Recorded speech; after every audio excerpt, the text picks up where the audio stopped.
Maribel Outeiriño desenvolveu a primeira entrevista a Otero Pedrallo dentro dunha serie de longas entrevistas que fixo a partir de 1972. De don Ramón destacaba que era sumamente culto, moi cariñoso e acolledor. Procedemos agora á presentación do libro titulado Maribel Outeiriño, unha fada céltica, a cargo de dona Susana Reboreda, que é membro do Padroado e vicerreitora da Universidade de Vigo. Grazas.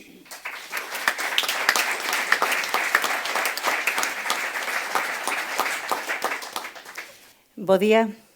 Bueno, para min é un placer presentar a fotobiografía de Maribel Outeiriño.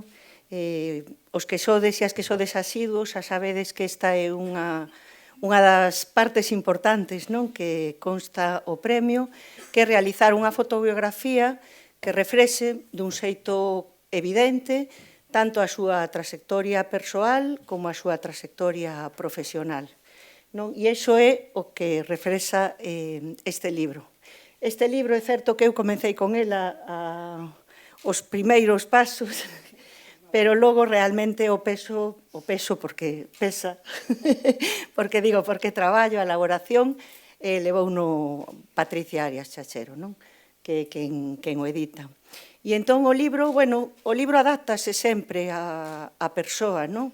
Entón, pois neste caso, sempre hai unha serie de parámetros que sempre sigue, non? Como, pois comeza por unha breve comentario que justifica o premio do presidente, de Eduardo López Pereira. A continuación, ven a laudatio, despois ven a resposta que dá ela, e despois hai un apartado de entrevistas. Entrevistas que fixo ela e que foron publicadas na prensa. Son entrevistas cortiñas, son un total de 13, e aparecen tamén ilustradas por unha fotografía relacionada ca entrevista, a veces, moitas das veces, do momento da propia entrevista.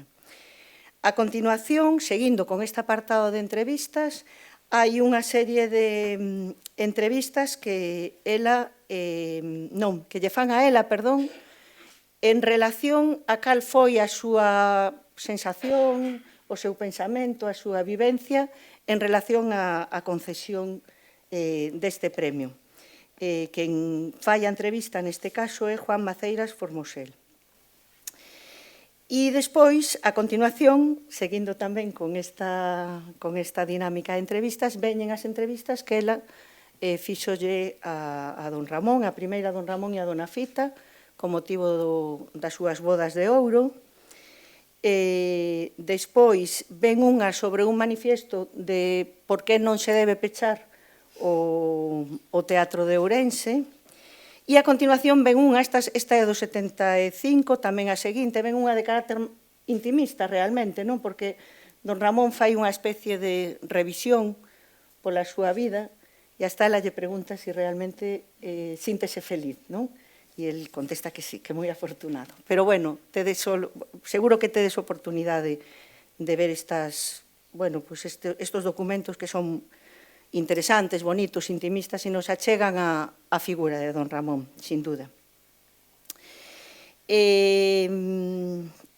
A continuación ven a parte da foto, a parte visual. Entón, esa parte tamén divídese en dúas. Unha é ese aspecto familiar, e outra é a familia, e outra é a trayectoria vital. Non son só fotografías, hai tamén cadros, hai moitos documentos que ela seleccionou con moito agarimo, e ademais os pés de fotos son dela, que comentábamos outro día co presidente que realmente son moi detallados e moi concretos, o sea que tamén reflexan moito o momento da fotografía. E, finalmente, inclúe a Memoria da Amizade, que neste caso son 23 autores e autoras, que, din o máis bonito que se lle ocurre, porque o sinten en relación a Maribel. E remata nada, con unha cronobiografía que recolle a nivel cronolóxico os aspectos máis importantes da súa frutífera vida.